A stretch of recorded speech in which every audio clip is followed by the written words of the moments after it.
Et avant de conclure, c'est le Good to Know. Et Thomas, tu as un classement à nous partager. Oui, on a parlé notamment de financement. Il existe dans le monde de la finance des classements, souvent pour valoriser les projets, les entreprises qui ont le plus de potentiel et dans lesquelles il faudrait investir pour scaler justement. Et il existe depuis peu une alternative qui s'appelle le classement Impact 40-120 qui vise à référencer et donc à mieux faire connaître des projets entrepreneuriaux dont l'objectif, au-delà d'évidemment avoir une pérennité économique, et de générer des impacts sociaux, environnementaux pour la société et de générer du coup les coûts évités dont on parlait tout à l'heure.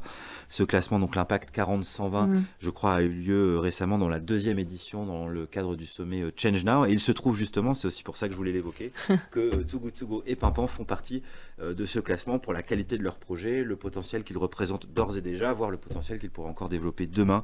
Il faut notamment, parmi des critères, pour donner des exemples, avoir moins de 10 ans d'existence et générer près ou plus de 50 millions d'euros de coûts évités par an pour la société.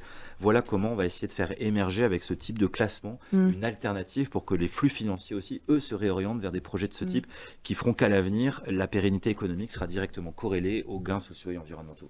Ouais, Lucie Baptiste, un mot en mode César, ce que ça évoque pour vous de faire partie de ce classement? Non, mais ça fait plaisir d'être enfin reconnu pour les bonnes choses, en fait. Non, mais c'est bête, mais la plupart des classements, et notamment c'est un peu un pied de nez au CAC 40, etc., ils ne regardent uniquement les critères financiers des entreprises, et en fait c'est un peu fatigant, quoi. C'est pas très inspirant, et ça donne pas forcément envie de se lever tous les matins. Donc là, se dire que pour la société, on a évité plus de 50 millions d'euros de coûts, ça rend hyper fier, et ça donne envie de continuer et d'aller encore plus loin.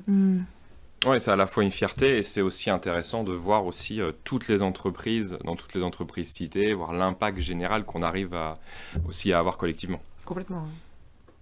Il y a un petit mot sur les décodeuses.